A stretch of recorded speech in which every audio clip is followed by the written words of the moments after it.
Merci Esther. Je vais, chers amis Toastmasters, chers invités, toujours de notre Zoom, de notre potentiel, on va dire, international aimant la francophonie. Bienvenue à toutes, bienvenue à tous. J'ai le plaisir d'accueillir ce soir des nouveaux invités, donc en réunion Toastmaster en ligne, qui est le lieu virtuel pour améliorer votre communication à l'oral, pour développer vos compétences organisationnelles et de responsabilisation en anglais, le leadership, et aussi tout simplement pour passer un bon moment ensemble ce soir, apprendre à nous connaître dans la convivialité et dans nos améliorations respectives de la langue française.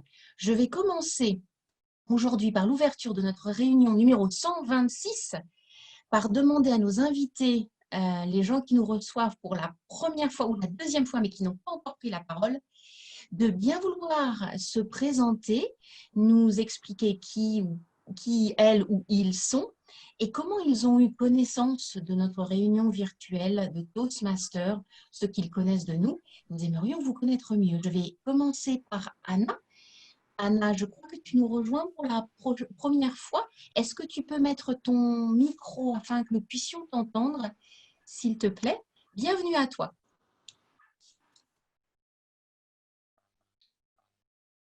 Tu peux commencer. Oui. Vas-y. Je m'appelle Anna. J'ai 23 ans. Cette année, j'ai fini l'université pédagogique à la ville Chouya. Dans l'université, j'ai appris deux langues, l'anglais et le français. Avant, j'ai commencé à apprendre l'allemand. Les langues étrangères est très intéressant pour moi. J'aime apprendre la nouvelle culture de pays différents et l'histoire de pays. Et, aussi, j'aime écouter la musique en anglais, en français ou en espagnol. Et parfois, je regarde les films en français et en anglais. Et je voudrais apprendre l'italien ou l'espagnol parce que j'aime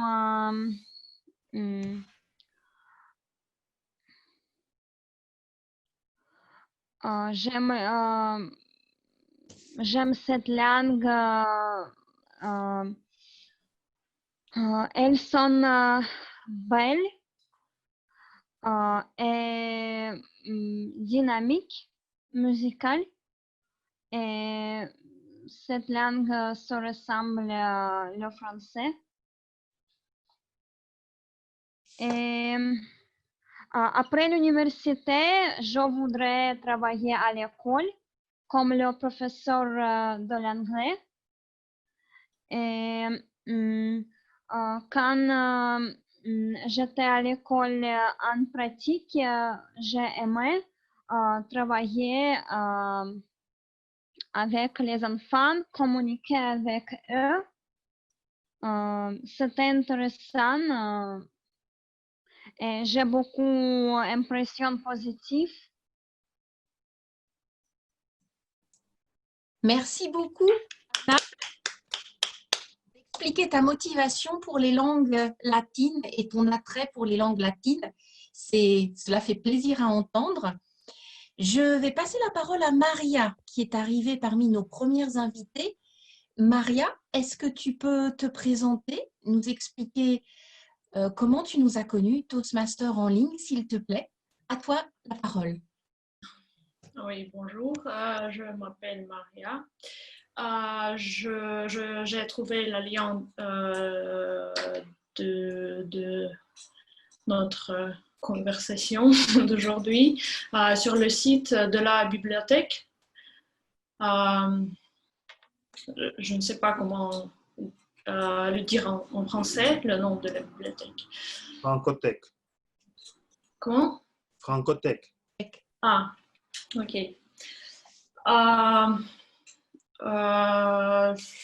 J'ai 32 ans, j'habite à Moscou, je suis économiste et j'aime beaucoup la langue française. Je l'étudie quand j'étais enfant, quand je fais mes études à l'école, mais après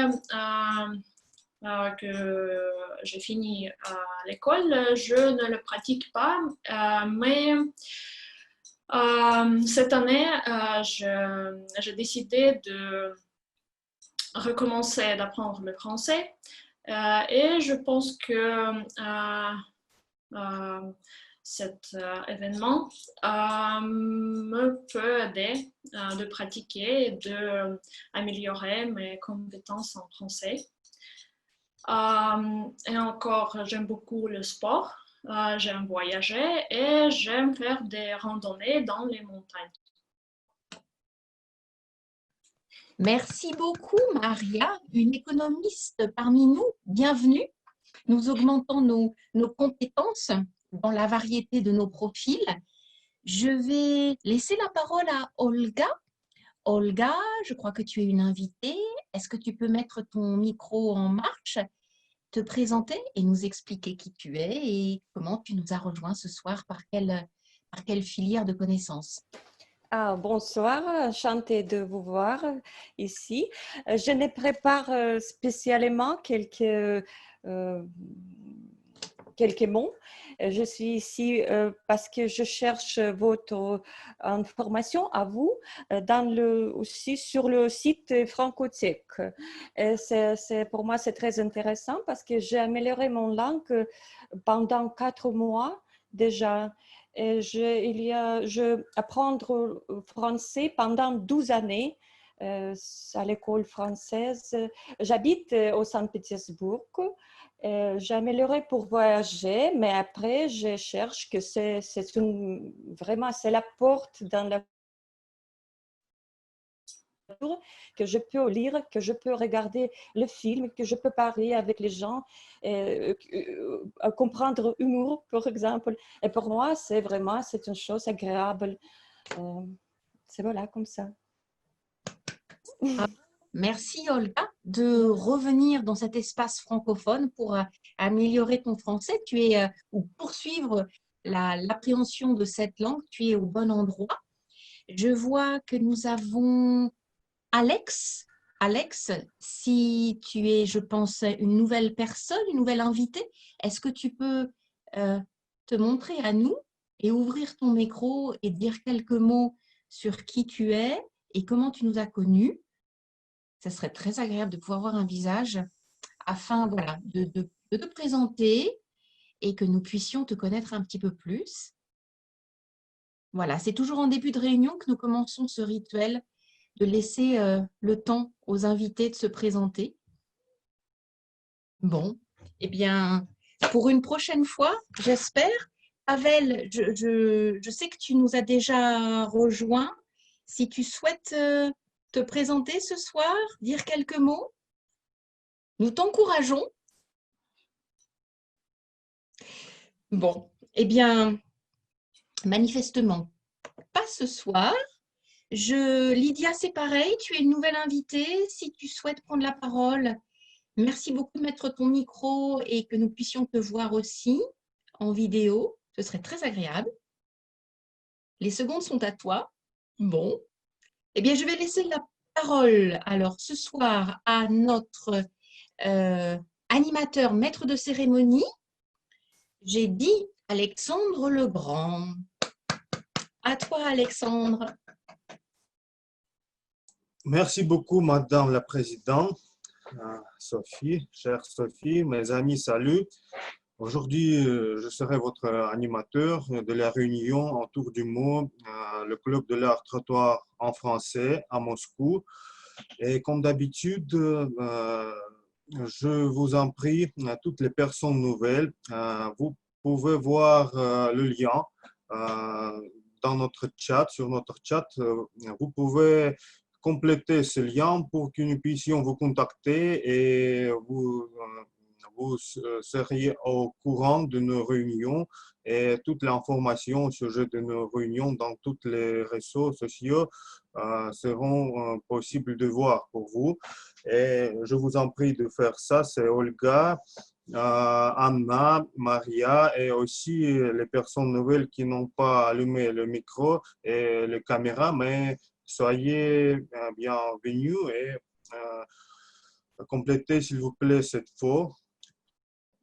Et voilà, je pense qu'on peut commencer notre accueil. Et je voudrais commencer. Aujourd'hui, nous avons deux discours intéressants, deux discours préparés, en plus une session des improvisations dans lesquelles chacun de vous peut prendre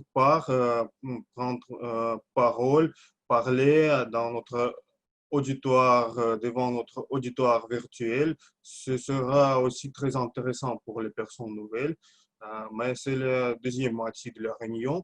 Et maintenant, je commence comme d'habitude pour un petit accueil de tout petits rôles, les rôles très importants pour que notre réunion soit plus efficace. Il y a les différents rôles et je commence par notre chronométreur de la soirée, c'est Emmanuel qui va vous dire, expliquer les règles de chronométrage pour aujourd'hui.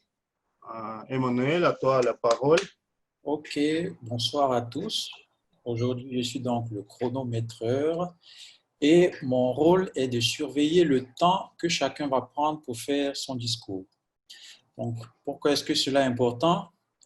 Cela est important parce qu'un bon orateur doit être capable de contrôler le temps qu'il prend pour dire ce qu'il a à dire. Donc, un bon orateur aussi doit être pouvoir capable d'insérer donc dans le temps autorisé, donc insérer ses idées, son argumentaire. Cela donc démontre donc de son efficacité à prendre la parole et cela aussi oblige à être consistant dans ce qu'il va dire. Donc, comment donc sont répartis les temps de prise de parole? Donc, les discours donc préparés sont donc de 5 minutes. Donc, à 5 minutes déjà, il y aura le carton vert, 6 minutes le carton jaune et 7 minutes rouge. Donc, il faut commencer à terminer.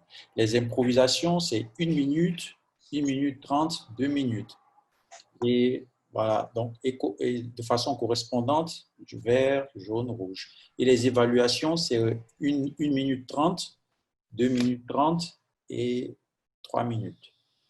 Voilà, donc à la fin donc, de notre rencontre, je reprendrai encore la parole pour faire un petit récapitulatif sur la façon dont on a géré notre temps. Merci.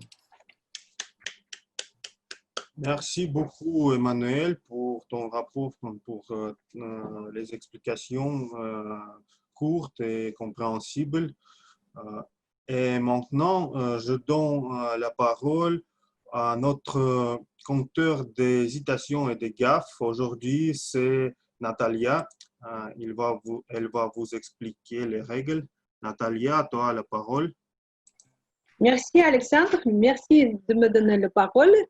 Donc aujourd'hui, je suis le compteur des hésitations, de pauses que nous demandons de faire, extra pause, extra longue, puis des répétitions, des mots parasites, etc. Et à la fin de notre réunion, je vais faire le report à propos de ceux qui étaient le plus qui était la personne qui a fait le plus d'hésitation, de cas d'hésitation. Voilà. Merci. Merci beaucoup, Natalia. Aussi, on peut utiliser beaucoup d'hésitation, mais aussi on peut faire des fautes de grammaire. C'est pourquoi nous avons notre grammairien aujourd'hui et aussi notre grammairien d'abord nous présentera le mot du jour. Et je donne la parole pour cela à notre chère Elena. Elena, tu as la parole, Madame la grammairienne. Bonsoir tout le monde. Alors ce soir, je vais être la grammairienne. Comme d'habitude, je vous écouterai très attentivement et avec beaucoup de bienveillance. Et je vous demande, n'hésitez surtout pas de prendre la parole. C'est par la pratique que l'on s'améliore.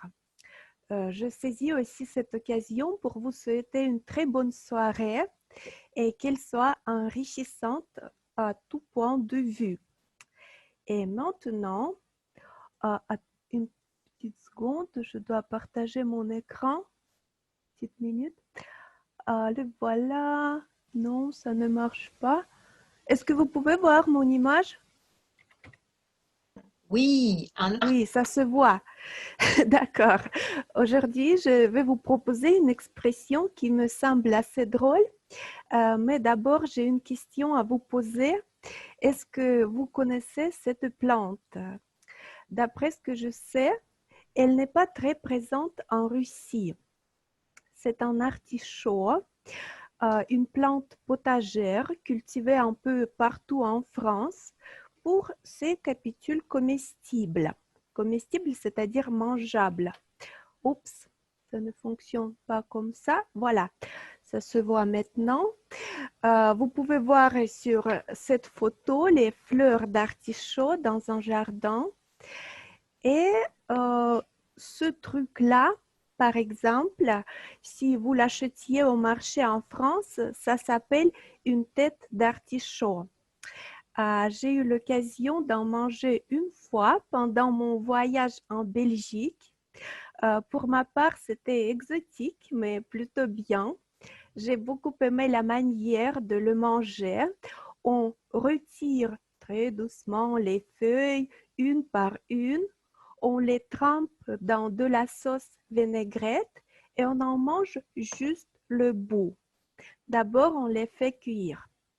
Mais vous savez, chers Toastmasters, il s'avère que ça peut être aussi une maladie très, très, très grave.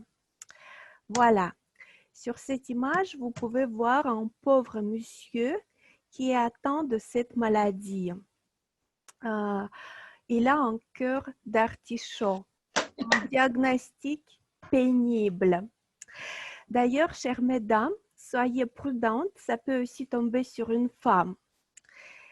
Avoir un cœur d'artichaut, cette expression décrit une personne qui tombe facilement amoureuse, qui oublie ensuite rapidement l'objet de ses rêves et qui se tourne vers d'autres passions aussi vite.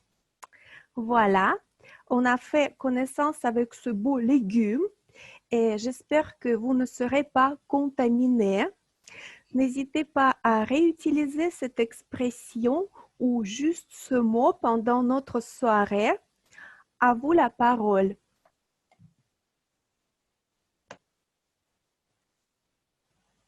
Voilà. Oups. Merci beaucoup, Elena. Au sujet du grammairien, tu as déjà parlé, oui. Tu vas suivre nos fautes et on rapporte à la fin.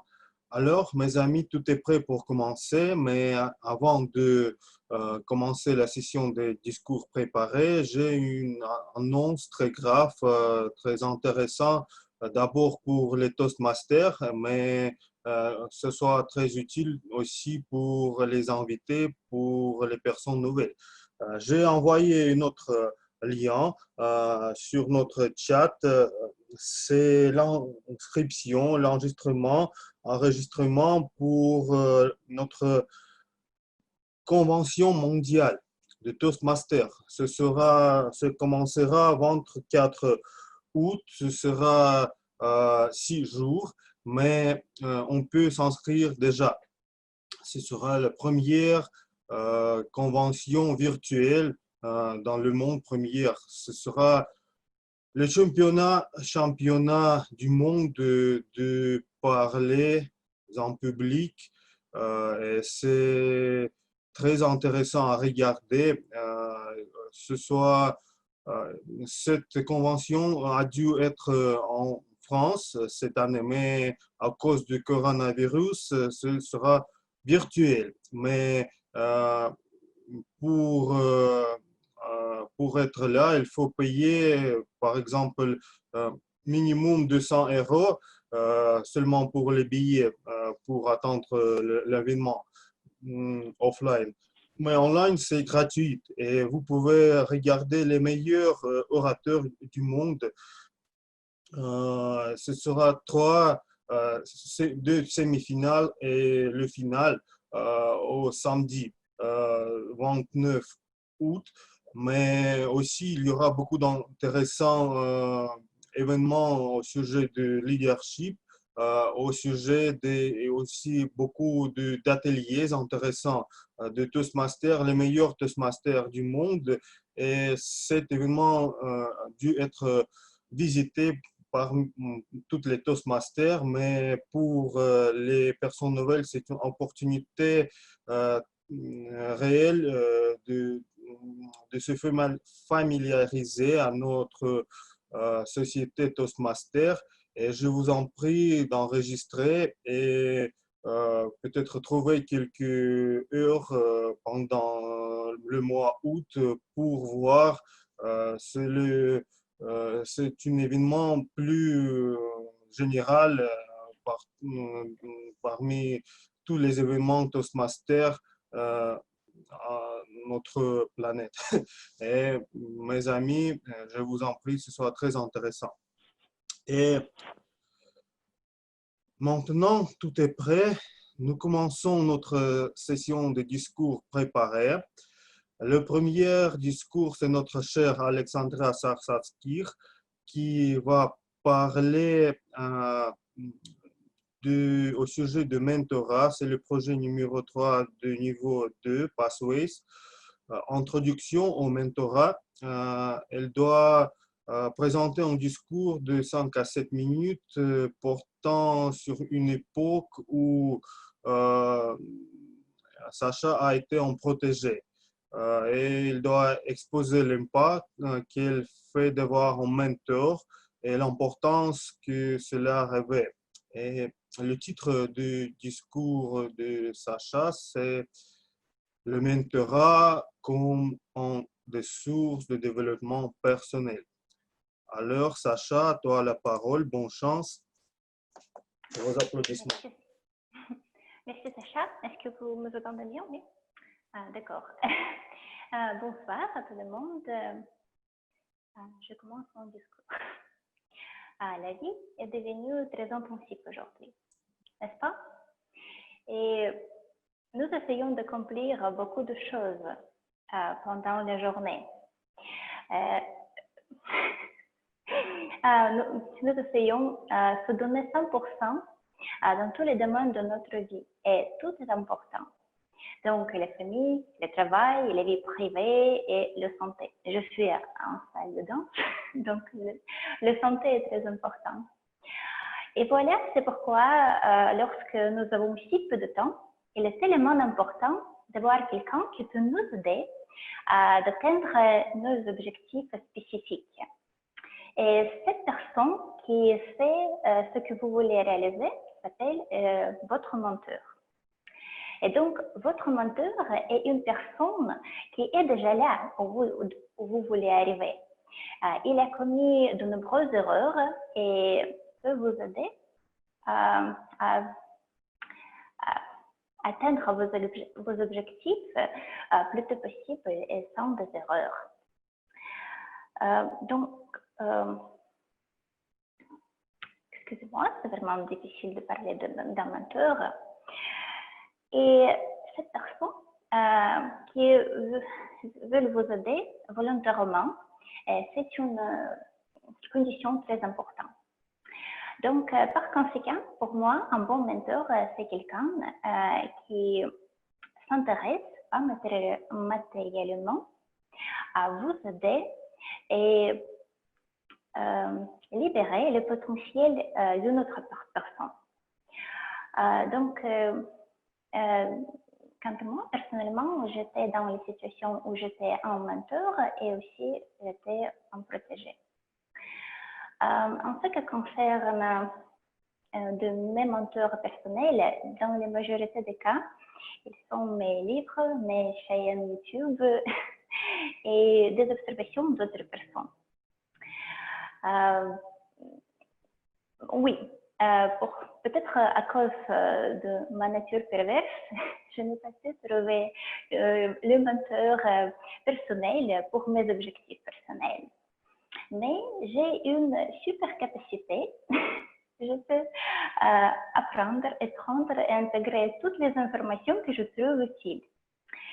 Donc, ainsi, après avoir résolu mes problèmes de santé moi-même, j'aide maintenant quelques gens à continuer à danser et à profiter de leur vie après une blessure.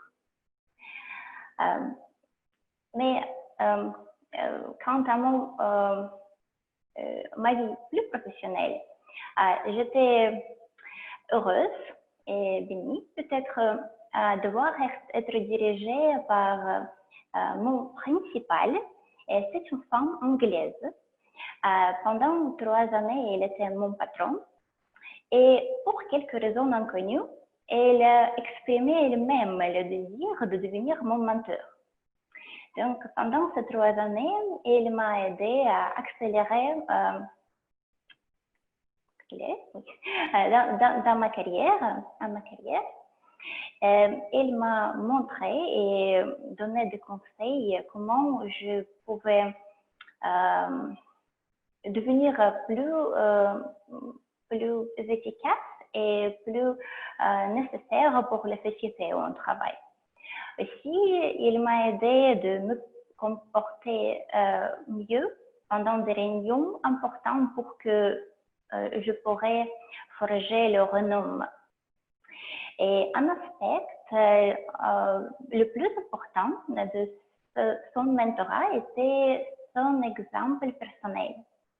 J'étais ravie d'observer comment cette femme est devenue plus calme et plus consciente dans des situations désastreuses qui se passaient presque chaque jour dans la société où on travaille. Et elle a obtenu son promotion et est devenue le directeur supérieur. Donc, elle a cassé d'être mon patron et mon mentor.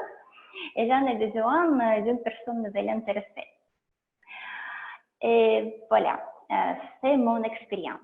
Et pour conclure mon discours, je vous conseille d'essayer de trouver le meilleur mentor pour vous. Et notre organisation Toastmaster nous offre un programme qui s'appelle Odyssée. Et ce programme nous offre des opportunités à recevoir l'expérience de communication parmi des gens de différents clubs. Et donc, il ne faut pas payer pour ce programme. On peut participer si vous êtes le membre d'un club Toastmaster.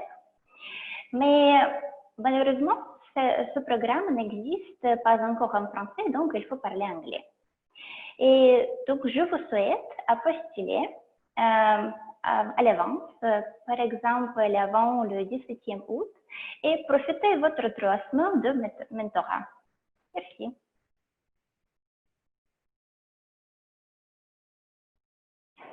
Merci beaucoup, Sacha, pour ton discours au sujet du mentorat.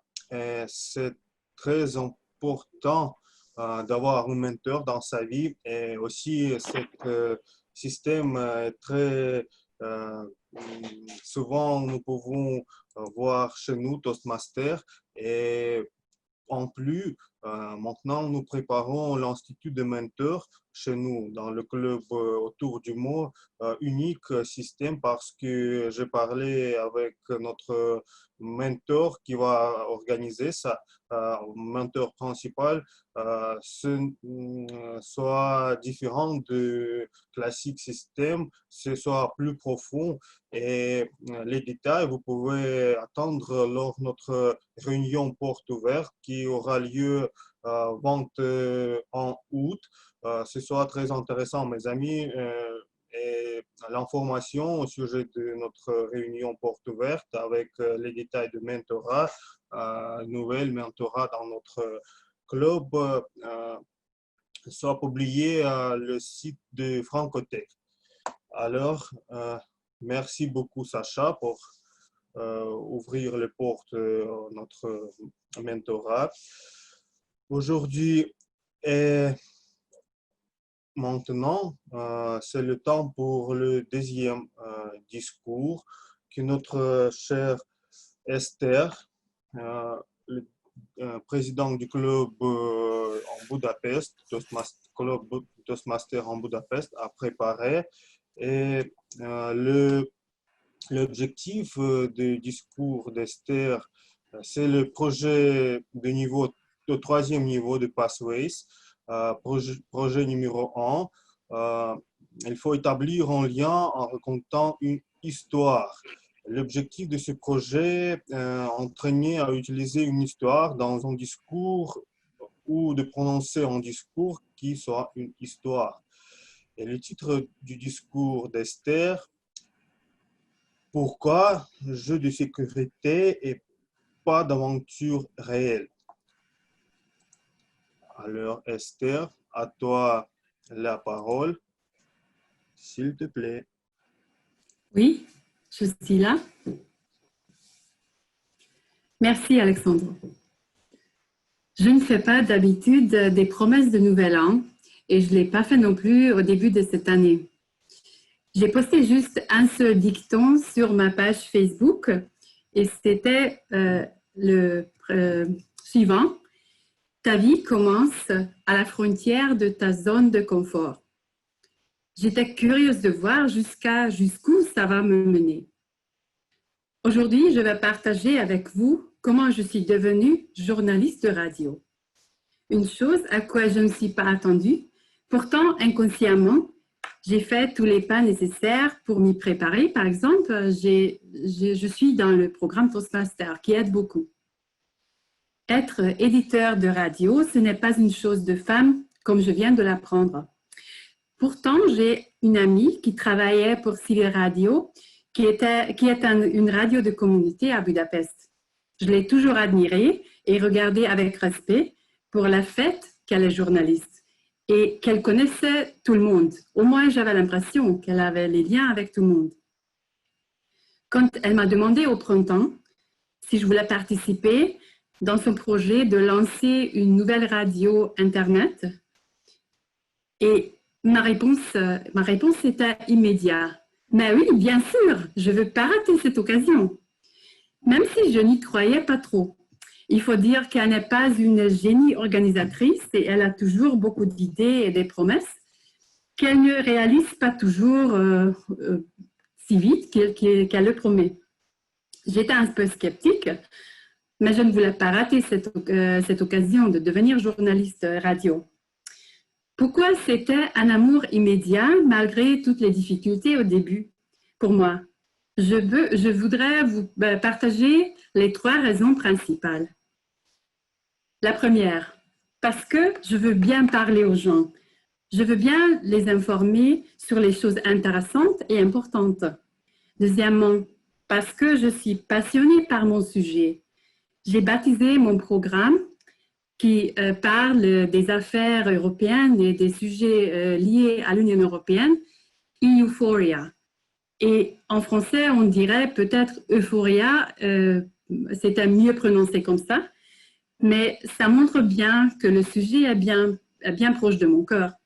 Et troisièmement, parce que j'aime bien les défis et les nouvelles choses, elle m'attire simplement et je voulais me tester comment je pourrais faire simplement le journalisme.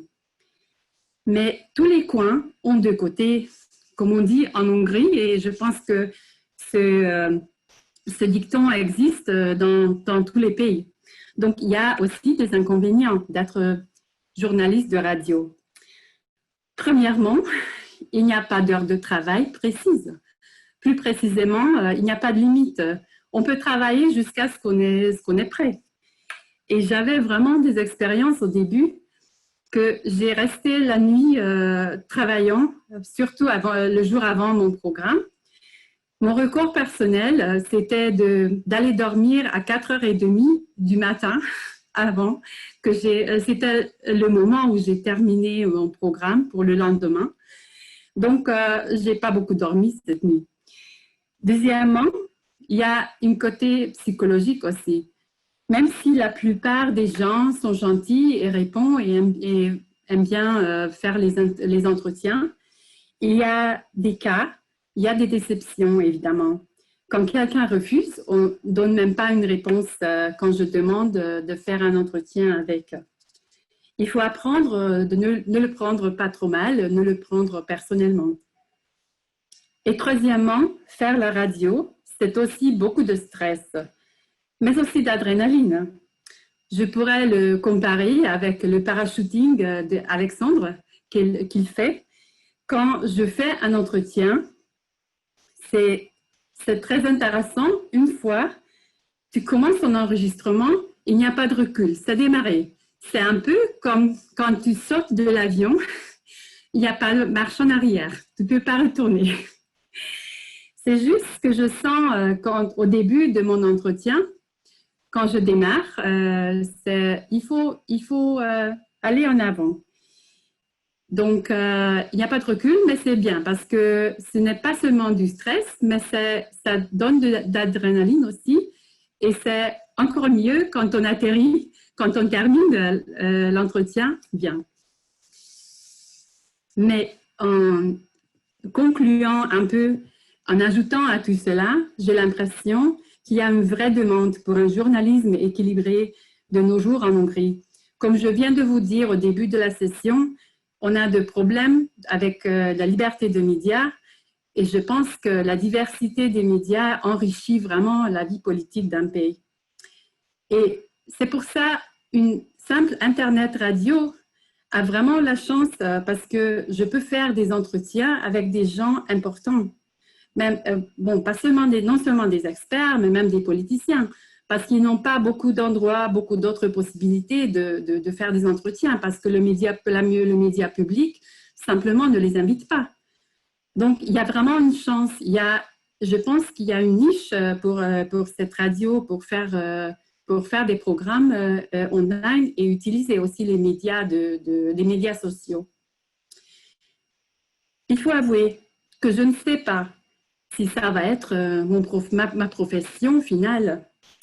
Je ne sais pas s'il y a des défis qui vont se présenter prochainement.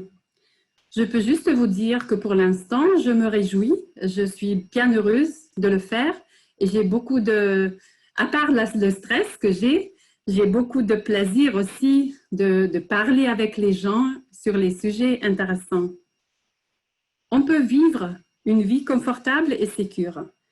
Mais si l'on écoute l'appel de notre cœur et nous prenons les défis qui se présentent, nous pouvons aussi suivre nos rêves. Notre zone de confort, c'est là pour qu'on puisse la quitter. Mais vous le savez bien, comme on le fait par exemple chaque fois ici dans les clubs Toastmasters, quand on fait un discours. Donc, je pense que vous êtes avec moi sur la bonne route, sur le bon chemin. Et bon courage pour vous aussi, pour que vous puissiez suivre votre rêve. Merci. Merci beaucoup, Esther, pour avoir quitté Zone du Confort avec nous. c'est toujours plaisir de faire ça, mais c'est première, il faut quitter, euh, il faut il ne faut pas perdre son cœur d'artichoke pour quitter la zone de confort. Et après, obtenir le but, c'est toujours le plaisir. Et merci beaucoup pour ton discours inspirant. Et tu peux partager le lien de ton radio parce que j'ai aussi besoin, voudrais te écouter, mes amis aussi, tout le monde, nous voulons écouter en ligne une fois en anglais ton programme de radio et ce soit très intéressant pour nous tous. Merci. Et maintenant, mes amis, on peut préparer son cœur d'artichoke encore une fois parce que vous allez quitter une zone de confort, tout le monde. Nous allons, notre cher Alain a préparé la session des improvisations aujourd'hui et dont chacun de vous peut prendre parole et parler, quitter une zone de confort et peut-être gagner la session et être le meilleur improvisateur aujourd'hui. Alors, je donne parole à Alain. Merci, Alexandre. Bonsoir à tout le monde. Bonsoir, Toastmaster. Là, je suis en route et donc j'ai des restrictions sur mon écran, donc je ne vois pas tout le monde et je vais essayer d'aller comme ça. Je vais procéder à une session d'improvisation assez différente, pas ordinaire. C'est-à-dire que je vais vous poser des questions sur ce qui a été dit dans les discours, dans les deux discours, mais aussi j'ai préparé quelques idiomes, donc des expressions idiomatiques en français. Donc je vais utiliser ces deux approches pour poser mes questions. Alors, pour commencer, Elena Marina nous a parlé de l'artichaut. Elle a dit que quelqu'un qui a un cœur d'artichaut, c'est quelqu'un qui tombe facilement amoureux.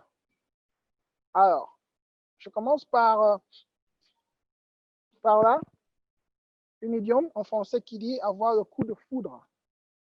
C'est-à-dire que on tombe amoureux dès le premier instant, en quelque sorte.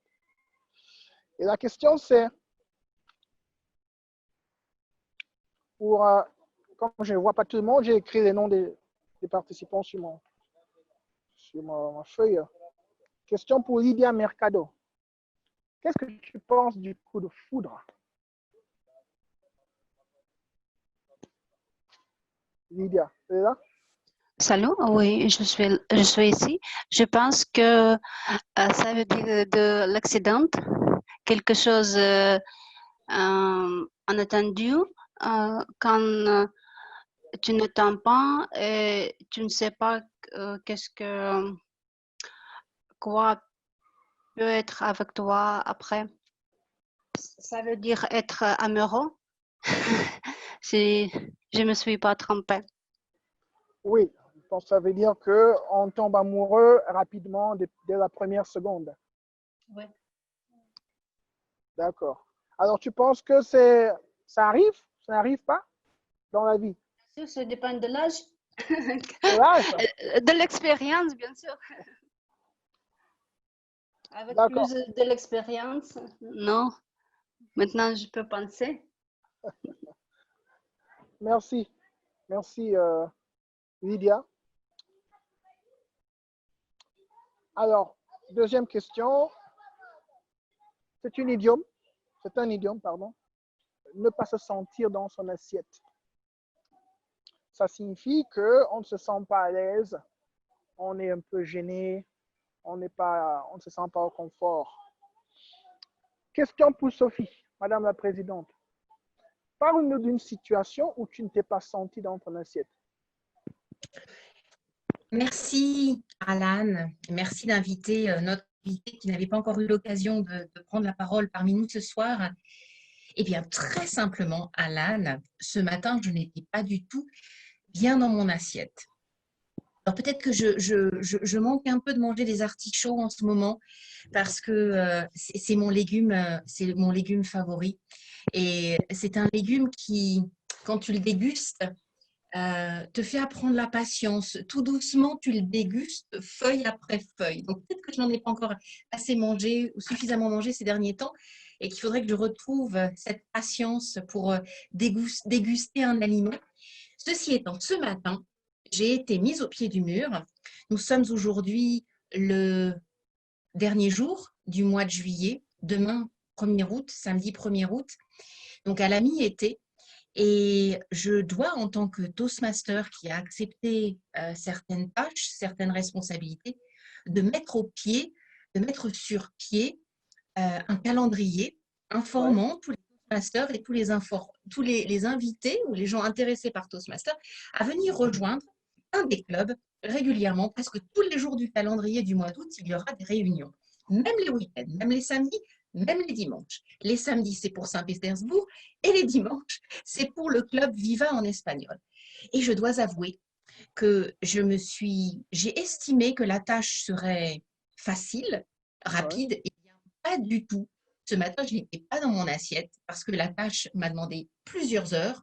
Et le pire, pour vraiment réaliser que je n'étais pas dans mon assiette, c'est que le résultat n'était pas fameux, puisque le résultat a produit un certain nombre de critiques en disant « Sophie, tu as oublié cela, et ceci n'est pas conforme à la police de caractère acceptée par Toastmaster. » Donc, je n'étais pas dans mon assiette parce que finalement, c'est un petit peu la frustration d'effectuer une tâche qui prend beaucoup de temps, que l'on estime au départ devant être très rapide et on estime que l'on va être efficace, et de réaliser au résultat que finalement, il n'est pas du tout à la hauteur des espérances et ni à la hauteur du temps consacré.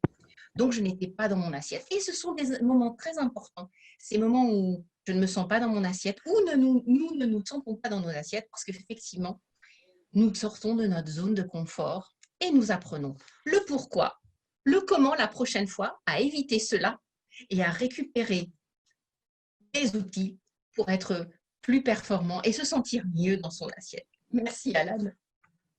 Merci Sophie, qui nous a dit qu'elle ne se sentit pas dans son assiette ce matin parce qu'elle s'est rendue compte qu'il y avait plus de travail à faire qu'elle ne l'avait estimé. J'espère qu'avec le temps, tu te sentiras justement dans ton assiette.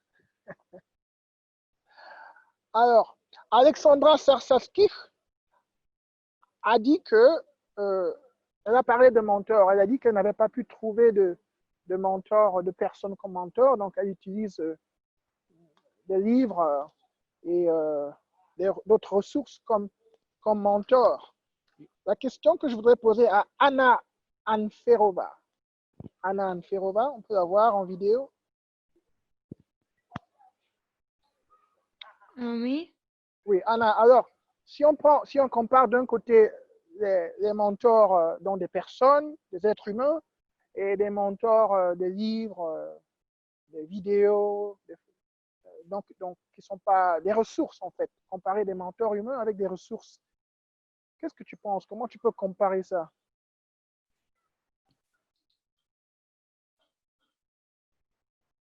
Ok, je vais simplifier. Qu'est-ce que tu penses de formation en ligne? Par exemple, des cours sur Internet ou des conférences sur Zoom.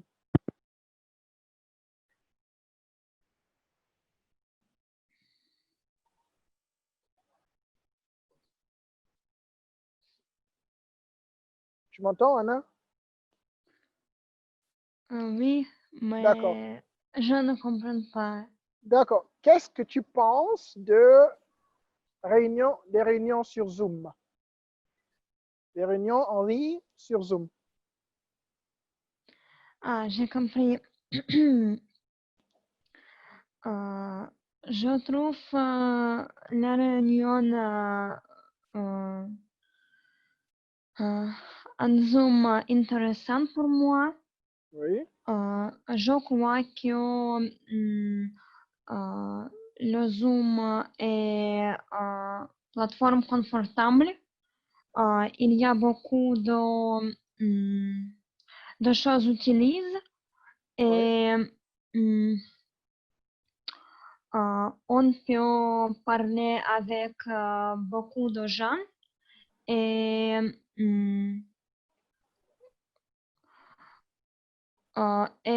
utiliser beaucoup de choses différentes.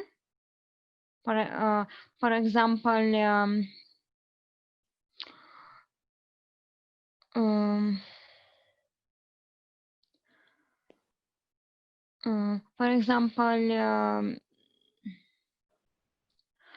monter les vidéos, les présentations, les chansons aussi.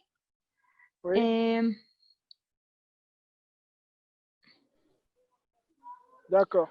Merci. et on peut discuter de thèmes différents. En l'anglais différent aussi. Oui. Merci, merci Anna. Donc, Anna pense que les réunions sur Zoom, c'est confortable pour elle parce qu'on peut rencontrer les gens et parler de divers thèmes, par exemple. Merci Anna. Je passe à la question suivante. Alors, il y a une autre expression en français qui est du jour au lendemain. Du jour au lendemain, ça signifie que quelque chose change de façon soudaine ou inattendue. Okay, du jour au lendemain. Grégoire, notre évaluateur général. Bonsoir Grégoire. Tu es là Grégoire? Oui, je suis là. Tu m'entends? Oui, je t'entends. Bonsoir. Grégoire, Super. dis-nous, est-ce que dans ton activité cinématographique, est-ce qu'il y a des choses qui changent du jour au lendemain?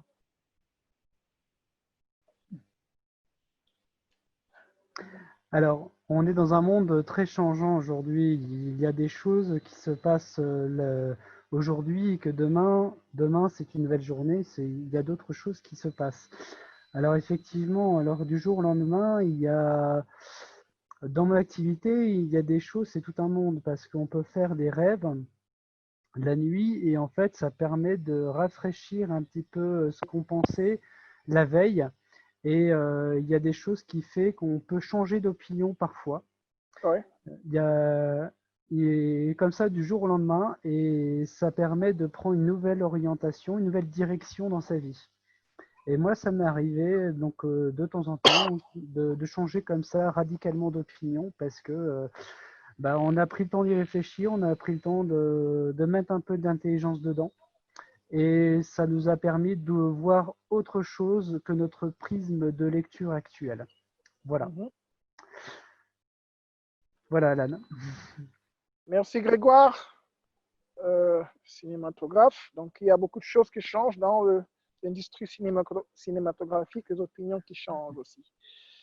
Merci. Irina Yakovleva. Bonsoir, Irina.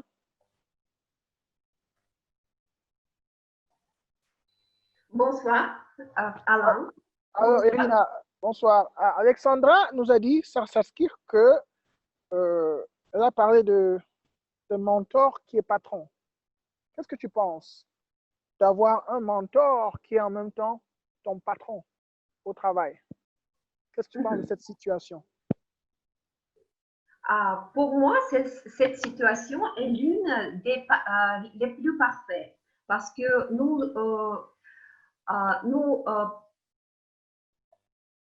passons beaucoup de temps dans notre travail et les gens qui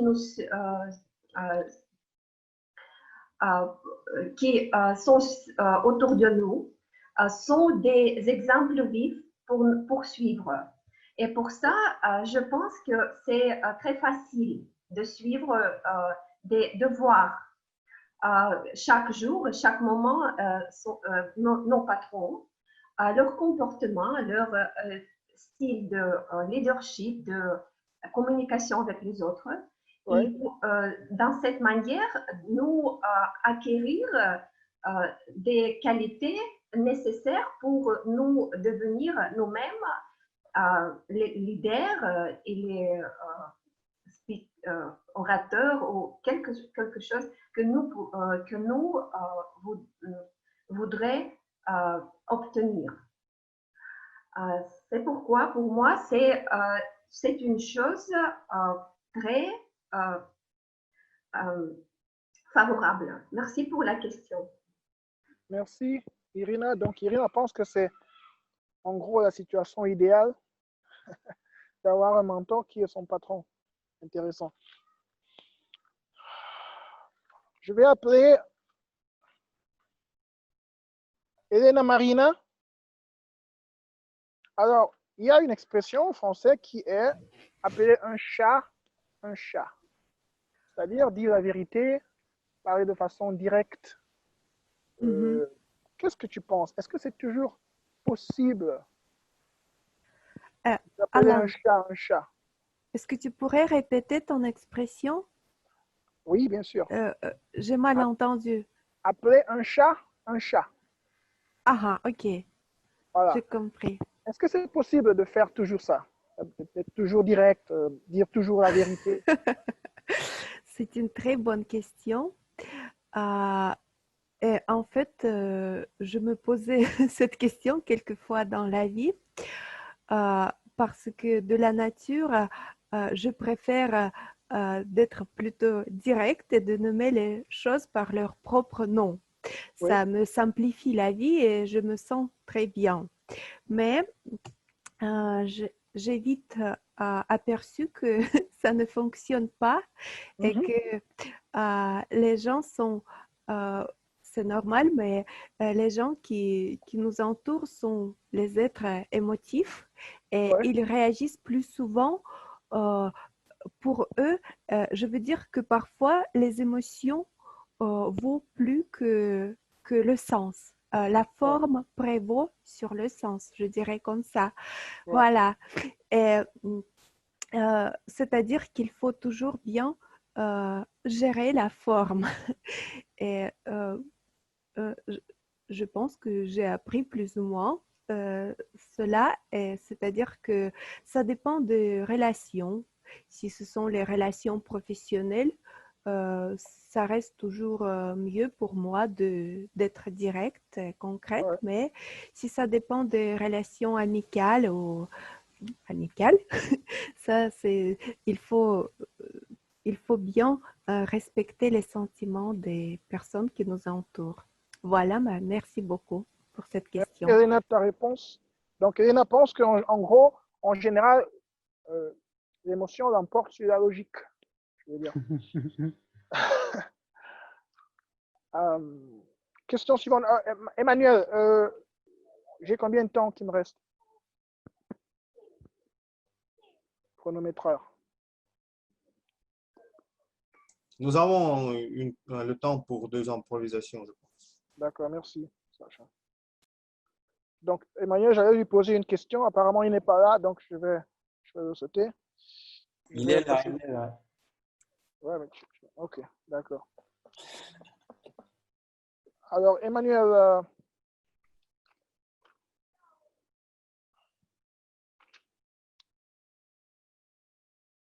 question, c'est pourquoi dans le discours d'Esther, elle a parlé de défis. C'est-à-dire, le journalisme, c'est un peu comme un défi pour elle. Pourquoi, à ton avis, les gens se lancent des défis? Alors, pourquoi dans la vie, les gens se lancent des défis? Alors, la vie, c'est d'abord une succession d'événements et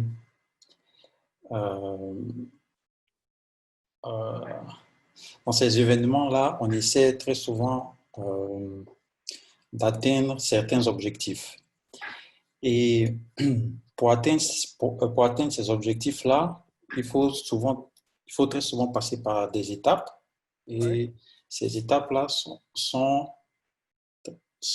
je pense, des objectifs qu'on se fixe. Et ces objectifs étant fixés, on tente de les réaliser, on tente de les surpasser et au final, on réalise ses rêves et ses objectifs. Voilà. Merci Emmanuel. Donc pour Emmanuel, sa vie c'est une succession d'étapes et pour passer d'une étape à l'autre, les gens se lancent des défis à eux-mêmes. Merci. Et je termine par Esther. Bonsoir Esther, rebonsoir. Merci de ton discours préparé. Donc la question pour toi, tu as commencé ton discours en disant la vie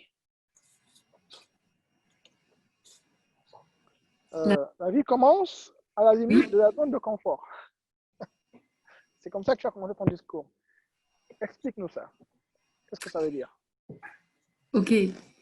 La zone de confort, ça signifie les activités quotidiennes, de ce qu'on fait avec confiance, où on ne fait pas d'erreur, où on joue en sécurité.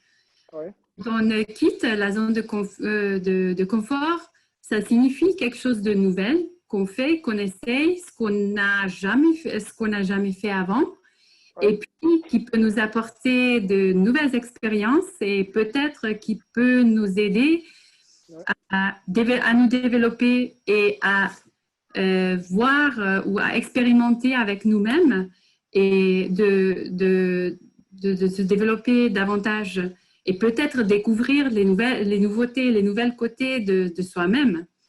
Et je pense que, par exemple, les clubs Toastmasters, ils sont géniaux pour ça parce que chaque fois, quand on fait les improvisations, par exemple, on sort aussi de notre zone de confort parce qu'on parle sur un sujet devant les gens, même si c'est par Zoom, comme maintenant.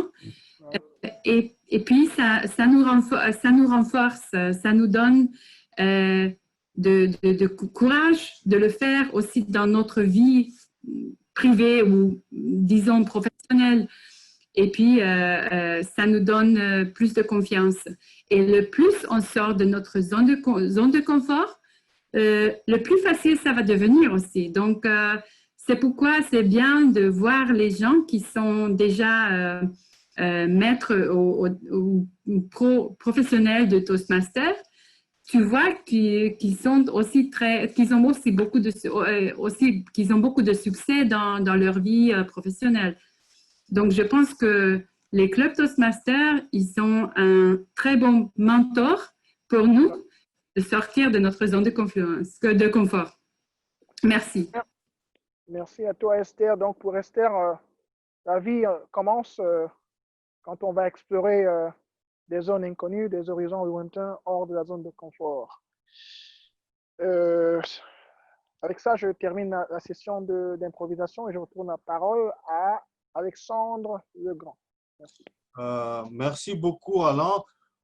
Est-ce que je peux te demander, peut-être si tu as encore quelques questions, d'interroger notre chère Olga et peut-être Maria, les personnes nouvelles. Je pense qu'il y a quelques minutes, si tu as quelques questions, peut-être on peut prendre le lien, on peut, oui, n'est-ce pas? Tu as dit Olga et Maria? Ou si elle veut participer parce que peut-être Lydia a déjà parlé et Anna a parlé, mais Maria et Olga peut-être volontairement, si quelqu'un peut participer. J'ai une question pour Maria. Maria, est-ce qu'on peut la voir en vidéo, si possible? Maria, bonsoir. Oui, bien sûr, c'est la parlé au début, c'est l'économiste, non? Ouais, j'ai noté quand elle parlait. Alors, Maria, comment tu prends tes décisions? Donc là, tu es nouvelle à Toastmaster.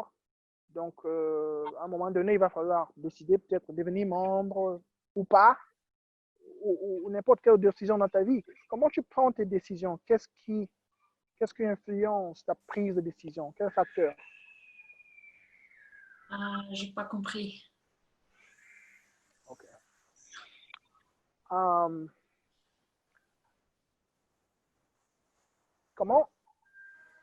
qu'est-ce qui va déterminer comment est-ce que tu vas prendre la décision pour devenir un membre de Toastmaster? Qu'est-ce qui va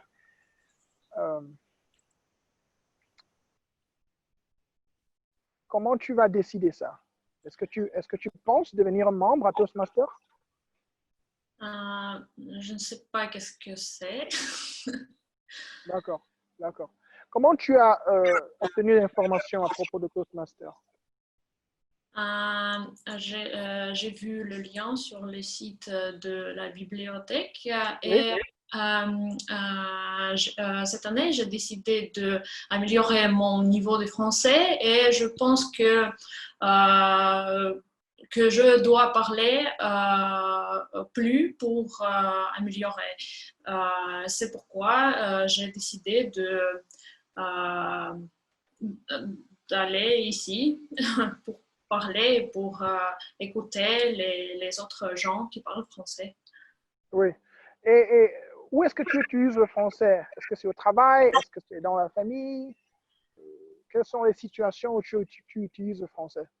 Je n'utilise pas le français au travail ou dans ma vie, mais j'ai toujours une rêve peut-être d'habiter en France parce que j'aime la culture française et peut-être éventuellement j'ai décidé de faire les études en France.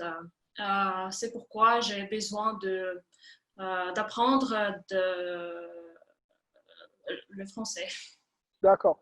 Justement, ici c'est une communauté, donc nous nous rencontrons en ligne et aussi dans des salles où on a l'opportunité de pratiquer justement le français avec les gens que tu vois maintenant. Et il y a une communauté à Moscou. Donc, Toastmasters, c'est une organisation, c'est une communauté de gens qui se réunissent pour améliorer leurs aptitudes de parole en public. Donc, je suis sûr que après la fin de la réunion, Sacha et Sophie auront une petite causerie avec toi. Merci beaucoup, Maria. Et Olga, pour terminer, elle est là, Olga? Ah oui? Bonsoir, Olga. Bonsoir, Alan. Alors, quelle question pour toi? La question c'est, alors, Esther a dit que le journalisme, ce n'est pas un travail de femme. Elle a dit être éditeur de radio n'est pas un job pour les femmes. Qu'est-ce que tu en penses? Oh, je pense que tous les professeurs possibles pour les femmes, c'est absolument, c'est juste normal. Je dois dire que aujourd'hui, j'ai un cours d'artichaut parce que je suis participant. Oui, vous avez le niveau de langue mieux que moi. Et je dois dire que j'ai un petit peu n'est pas dans mon assiette, mais j'ai beaucoup de plaisir, j'ai tout compris. J'aime beaucoup votre réunion. Je ne sais pas, est-ce que je peux après, est-ce que je serai participer? Je ne sais pas exactement. Mais aujourd'hui, c'est très, très intéressant. Merci beaucoup de votre question, etc. Je pense que le journaliste, oui, c'est absolument incroyable professeur pour les femmes.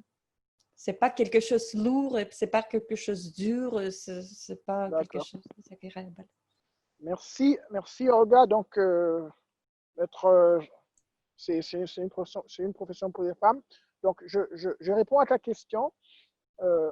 D'abord, premièrement, on va te mettre dans ton assiette à Toastmaster. D'accord? On est là pour ça, pour te mettre à l'aise. Et oui, c'est possible de participer, c'est possible de faire des discours à Toastmaster. Les détails, Sacha et la présidente Sophie te communiqueront, te donneront des informations supplémentaires pour comment devenir membre, comment présenter des discours à Toastmasters. Donc, c'est possible, ouais. Merci beaucoup, Olga. Et merci à tout le monde.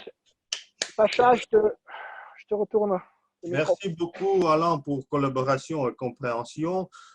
J'espère que notre évaluateur général nous excusera pour ça, mais le temps n'était pas perdu parce que c'était très utile pour le club, pour les participants, pour les personnes nouvelles qui sont venues ici et ont pris la parole pour la première fois.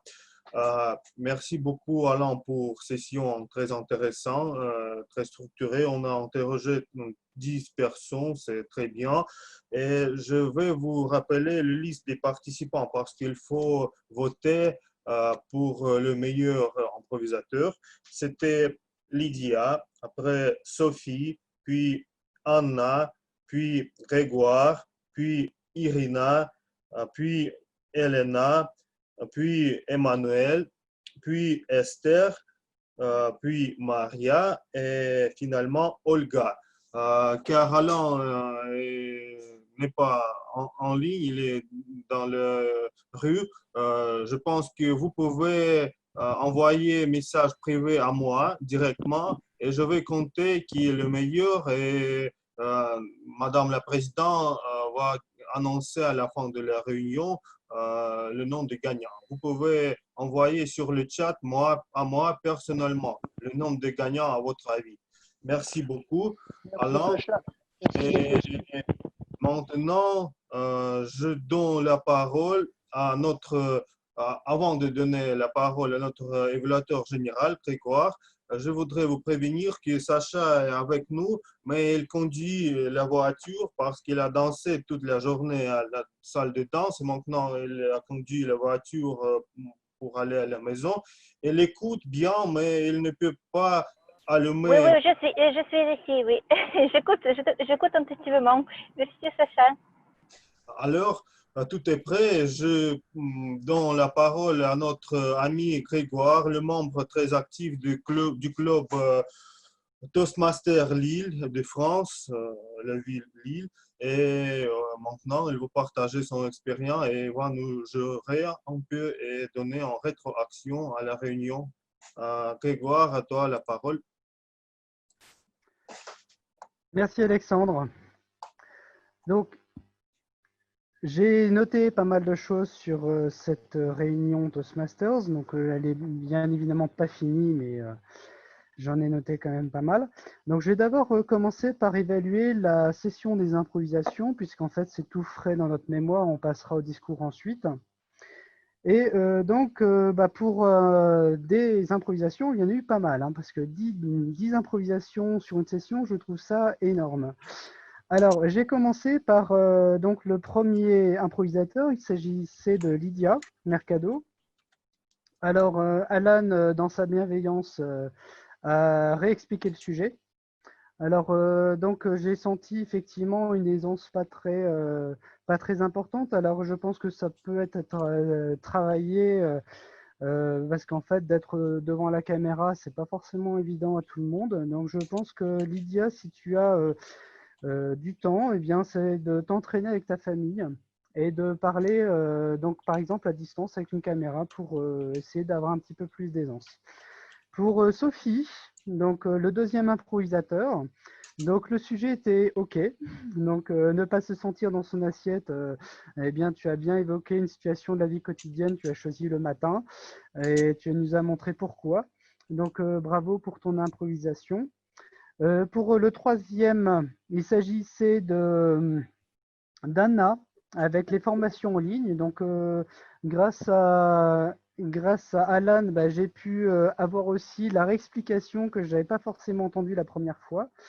Et je pense que c'est un peu dans le même cas que Lydia, donc il faudrait un petit peu plus de confiance en toi pour pouvoir te lancer dans la prise de parole. Mais tout ça, ça se travaille, hein, comme nous. Nous, quand on a commencé chez Toastmasters, on n'en menait pas une, hein, pas large du tout. Donc, je t'encourage à poursuivre tes efforts. Pour le 5e candidat, il s'agissait de Irina. Alors là, j'ai trouvé que, par contre, Irina avait pas mal d'aisance. Et donc, il s'agissait de la situation idéale pour toi. Donc, continue comme ça, c'est une très bonne improvisation. Pour Elena, la 6e, appeler un chat et de trouver la vérité. Alors, j'ai trouvé la réponse au sujet très pertinente et très éloquente. Nommer les choses qu'il fait exister, ça c'est un petit peu ce que j'ai noté, on va dire, en marge de ma page. Donc, bravo à toi, une très bonne improvisation. Je t'ai trouvé très actuel sur la réponse au sujet. Pour le 7e improvisateur, donc il s'agissait d'Emmanuel avec pourquoi les gens se lancent des défis. Alors pour moi, Emmanuel, si tu voulais prendre un défi, ce serait que tout le monde sache ce que tu as dit dans ton improvisation, parce que moi, comme j'ai fait l'évaluateur général, j'étais sur la notation de l'improvisation précédente et donc je n'ai pas entendu exactement ce que tu pensais sur ton improvisation. Donc, ce qui veut dire que le défi que je te lance, ce serait d'avoir une conclusion un peu plus longue pour que je puisse entendre un petit peu ce que tu avais à dire. Pour le 8e, Esther, la vie commence au début de la zone de confort. Alors, je t'ai trouvé très agréable à entendre, enfin, à être entendu. Une certaine aisance. Donc, je pense que dans ton club, tu n'en es pas à ta première session, puisqu'on voit qu'il y a une certaine éloquence qui est derrière. Donc, bravo à toi. C'était une très bonne improvisation. Pour Marianne, la 9e, comment tu prends tes décisions et quelle incidence ça a sur ta vie en particulier? Alors, c'est pareil. C'est pareil, c'est la confiance à travailler. Je pense que tu vas réussir à surmonter ce cap. Et puis, n'hésite pas, évidemment, à t'entraîner régulièrement pour pouvoir avoir beaucoup plus de verve dans la réponse. Pour le 10e, donc Olga, donc tu as très bien répondu au sujet. Donc, tu as même glissé avoir un cœur d'artichaut dans l'improvisation, c'est quand même pas mal. Enfin, moi, je serais peut-être pas, je n'ai pas été capable de rajouter et avoir un cœur d'artichaut dans l'improvisation. Donc, j'ai bien aimé donc ton improvisation puisque tu n'as pas hésité à te dire que tu étais en désaccord avec la proposition. Donc, qui est effectivement éditeur de radio, est un travail pour les femmes. Donc, c'est plutôt à la contraposée que tu as répondu. Donc, bravo à toi pour la réponse à la question déjà. Et j'ai bien saisi effectivement que tu n'étais pas d'accord avec ça et qu'il fallait effectivement y répondre de façon positive. Donc, merci à vous 9 improvisations donc, à part moi. Vous avez bien joué le jeu et dans l'ensemble, vous avez répondu au sujet. Donc, même si Alan a été bienveillant et a bien expliqué les sujets quand il le fallait. Je vais maintenant évaluer Alan, puisqu'en fait, il s'agit aussi d'évaluer votre meneur d'improvisation de ce soir. Alors, Alan, je t'ai trouvé très pédagogue. Alors, je ne sais pas si tu m'entends, je ne sais pas si je te vois. Je vais voir. Alan. Oui, je t'entends, mais je suis... D'accord, tu es en transit, c'est ça? Voilà. Tu es en transit, ok. Alors, Alan, je t'ai trouvé très éloquent sur sur son rôle de meneur d'improvisation. Tu n'as pas hésité à dire un mot compliqué qui est idiome. Donc, idiome, c'est un mot qui n'est pas simple aussi à placer dans une conversation française. Donc, je te dis bravo pour ça. Après, je t'ai trouvé beaucoup en accompagnement des personnes qui ont improvisé. Donc ça, c'était un plus, c'était vraiment un gros plus parce que les gens se sont sentis accompagnés. Et si le sujet n'a pas été clair une première fois, tu n'as pas hésité à rappeler deuxième fois, une troisième fois. Donc bravo à toi pour ton rôle si bien tenu, vraiment très près et très impliqué dans la vie de ton club. Voilà pour toi, Alan. J'espère que tu as bien compris, que tu as bien travaillé, que tu as bien saisi ton rôle d'improvisateur, enfin ton rôle de meneur d'improvisation. Et bravo à toi pour nous avoir tous menés d'une main de maître. Je vais maintenant donner la parole aux évaluateurs des discours. Alors, il s'agit de Irina pour la première évaluation. Donc, Irina Yakovleva. Donc, je te laisse la parole et puis après, je reprendrai la parole pour t'évaluer à mon tour. Merci Grégoire pour me donner la parole. Alors, Sacha, merci beaucoup, Alexandra. Merci beaucoup pour nous partager avec nous ta vision d'un sujet aussi important que le mentorat. Ce sujet est commun pour beaucoup de nous, même si nous avons pathways différents. Et c'est pourquoi c'est si intéressant d'entendre comment tu nous présenterais tes idées sur ce sujet. Et tu l'as fait avec tant de charme, tant de délicatesse, que si j'étais un homme avec un cœur d'artichaut, je serais tombée amoureuse. Je tomberais amoureuse de toi tout à l'heure. Ton sourire, ta posture, tes gants noirs d'élégance font toute l'atmosphère de bienveillance et fait nous sentir très agréables. Et alors, ta posture, j'ai bien aimé que tu étais debout tout le temps de le discours parce que c'était la posture très confiante, très à l'aise. Et il était visible que tu n'avais pas peur de parler en public, ou si tu l'avais, tu le cachais très bien. J'aimais beaucoup la structure de ton discours parce que c'était le début, depuis une histoire très intéressante de ton expérience personnelle,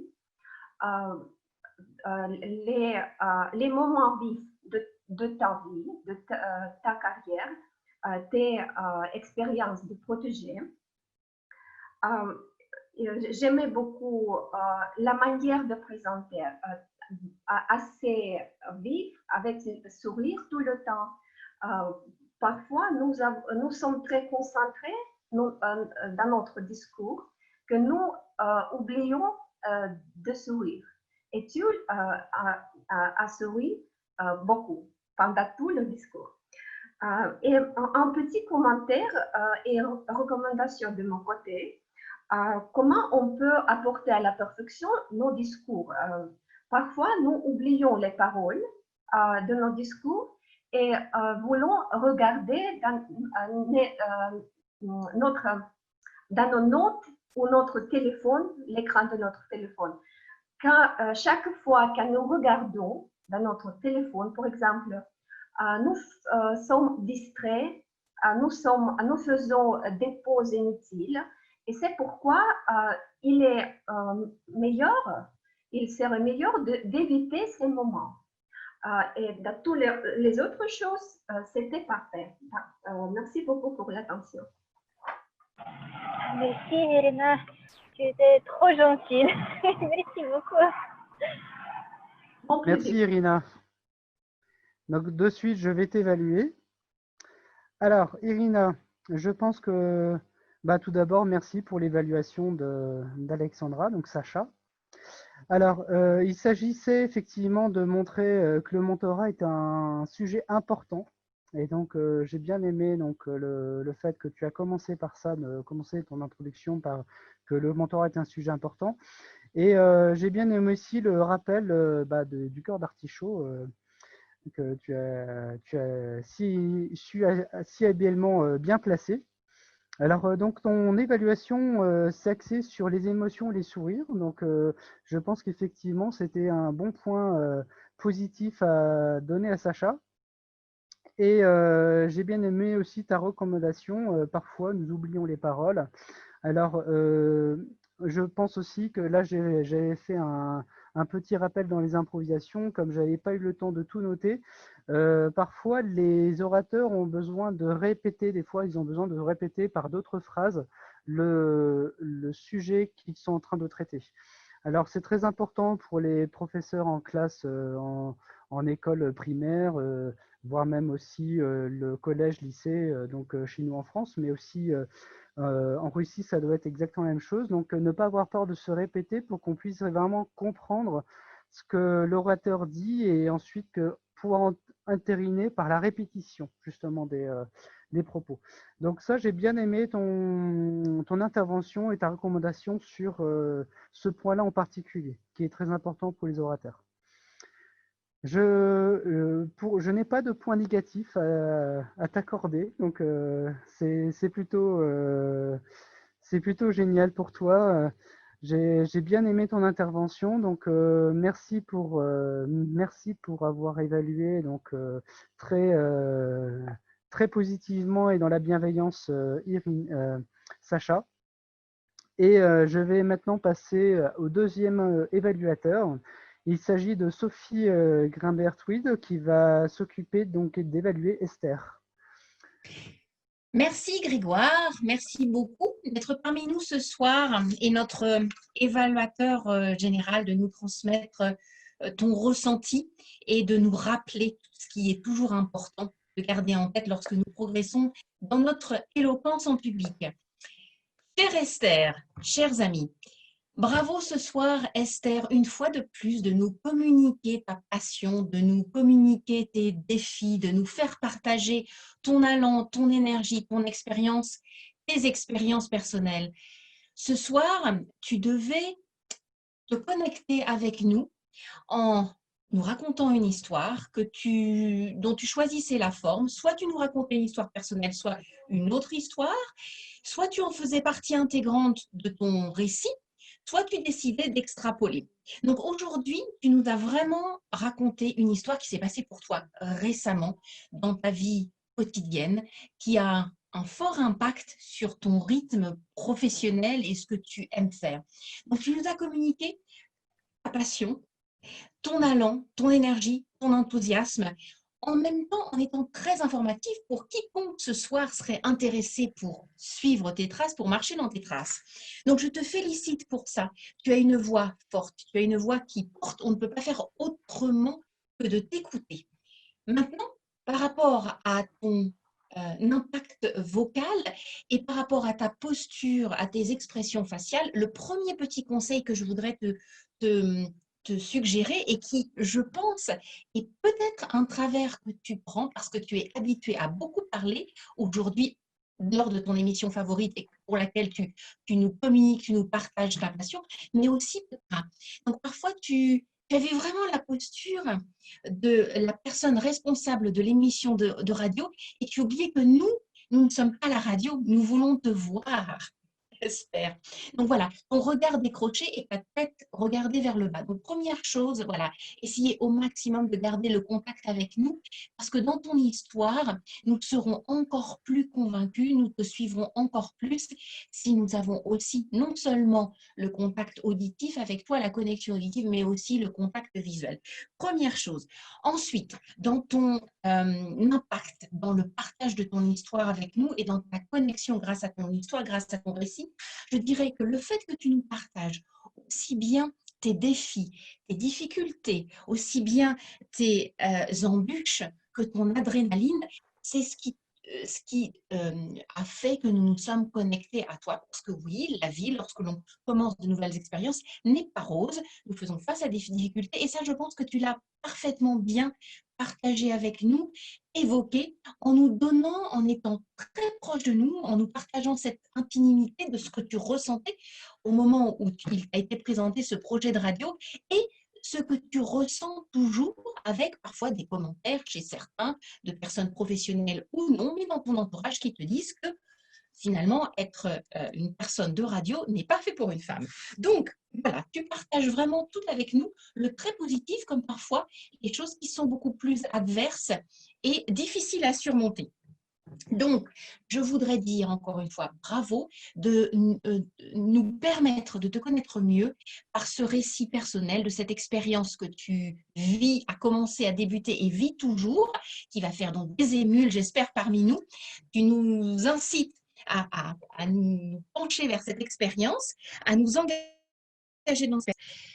Deux petits derniers conseils que je voudrais partager avec toi sur des questions que tu pourrais peut-être nous évoquer pour nous inciter à nous faire réagir, surtout vers ta conclusion, en nous mettant un peu au défi, comme toi tu t'es mis au défi, et de continuer avec des pauses vers la fin en ralentissant pour arriver au moment culminant de ta conclusion, voilà, pour nous faire encore plus adhérer à ton discours, à ton récit.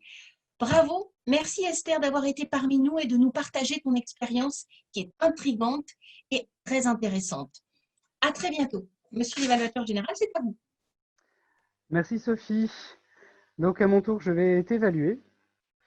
Alors, pour commencer, tu as utilisé le mot extrapoler. Alors j'ai bien aimé, alors c'est un mot qu'on n'utilise pas souvent, enfin moi je ne l'utilise pas personnellement, mais comme je ne l'utilise pas souvent, j'aimerais bien que tu en profites pour dire ce que c'est plus en détail, ce que c'est que l'extrapolation. Après, tu as parlé du storytelling en règle générale, donc ça j'ai bien aimé, donc la poursuite de ton idée avec le storytelling, et de dire qu'il y avait beaucoup d'informatifs dans le discours de notre amie Esther.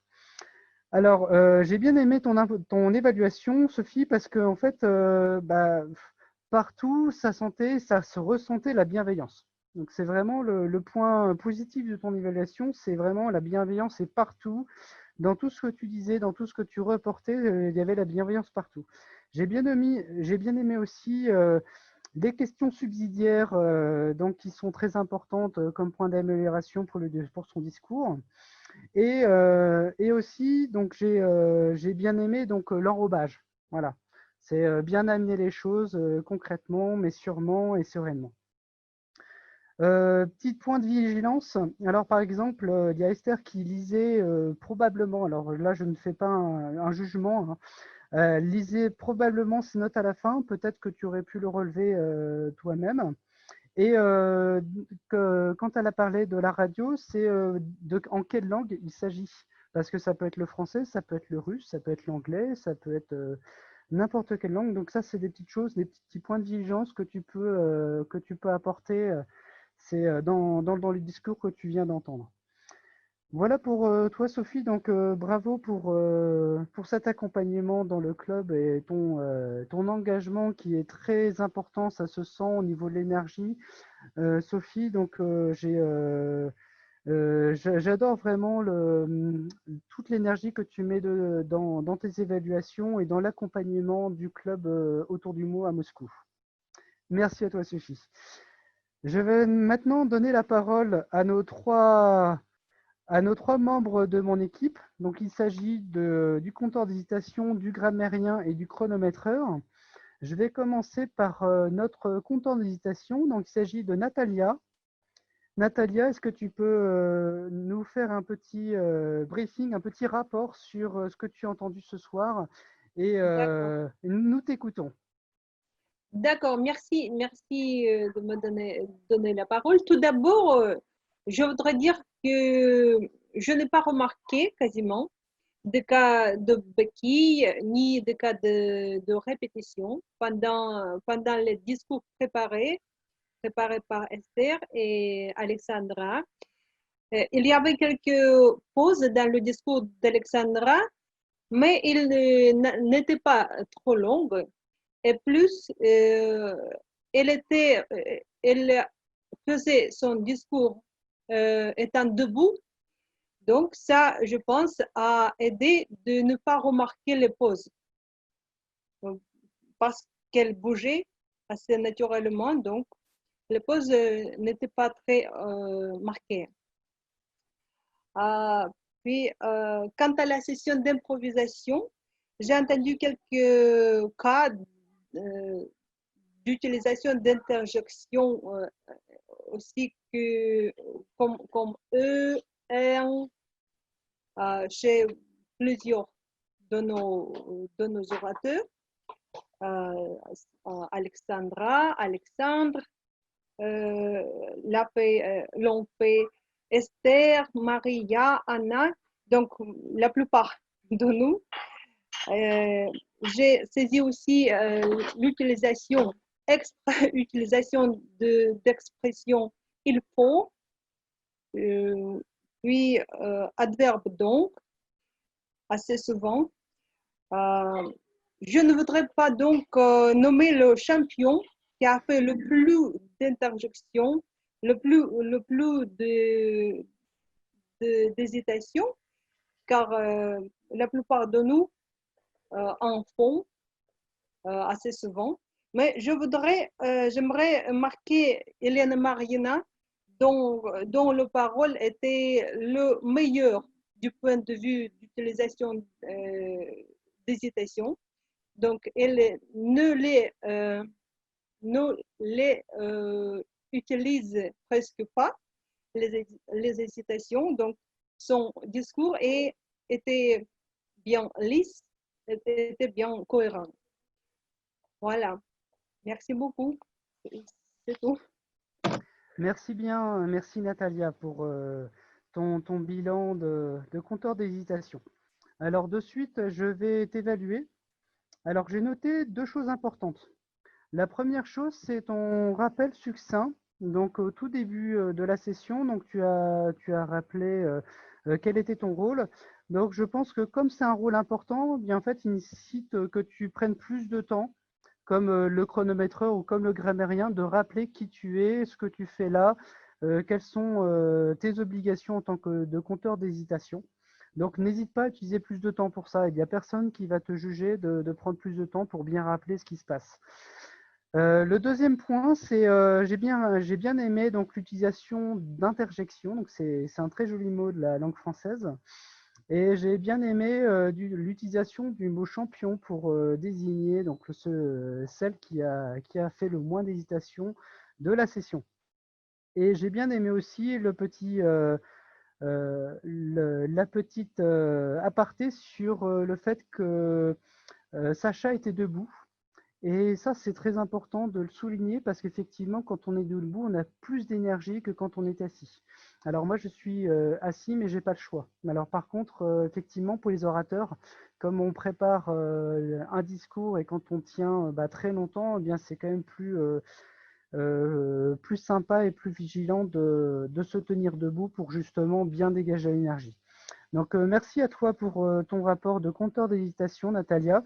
Donc voilà, comme ça, j'espère que tu prends note de ces points d'amélioration pour justement faire un sans faute la prochaine fois. Je vais maintenant donner la parole à notre grammairienne. Il s'agit d'Elena Marina et qui va parler aussi du mot du jour, aussi de son bilan avec le mot du jour. Ah, d'accord. Tout d'abord, je voulais remercier les membres du club. Je remercie beaucoup Alexandre Uzianov. Il a réutilisé mon expression 2 fois. Alan, qui a utilisé cette expression aussi. Et j'étais très impressionnée qu'Alan, il était très attentif, très à l'écoute à chaque personne qui parlait. Il reprenait les paroles d'une ou de l'autre personne pour animer la séance d'improvisation. Je remercie Sophie pour réutilisation de ce mot, Olga, et je sais bien que ce n'était pas si facile en participant pour la première fois, participants à la séance d'improvisation. Merci beaucoup, Alka.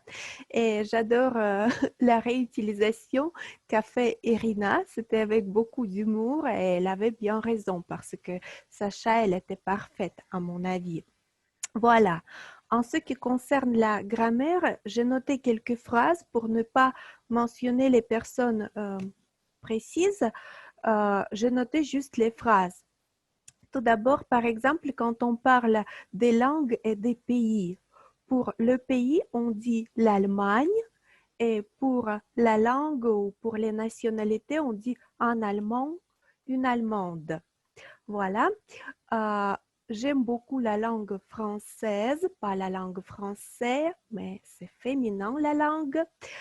Après l'expression, après l'adverbe beaucoup, on met toujours la préposition de. J'ai beaucoup d'amis, par exemple. J'ai beaucoup de choses à faire. Voilà, pour le passé composé, je n'ai pas préparé, et blablabla, etc. J'ai appris le français à l'école. Encore quelques petites phrases. La vidéo ne fonctionne pas et le micro ne marche pas non plus. Avec les phrases négatives, on ne dit pas aussi, on dit non plus. J'ai adoré une petite erreur qu'a fait Esther. Je crois que c'était une erreur parce qu'elle a prononcé tout à la russe sceptique. Je dirais le même, mais en français, ça se prononce sceptique. Voilà, et pour finir, pour conclure, encore peut-être deux phrases.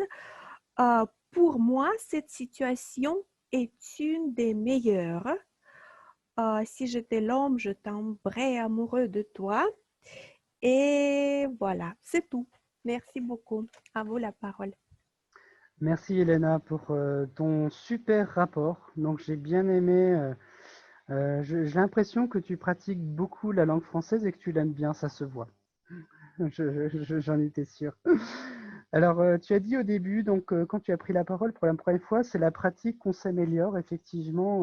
Donc c'est comme ça qu'on acquiert un certain niveau d'éloquence.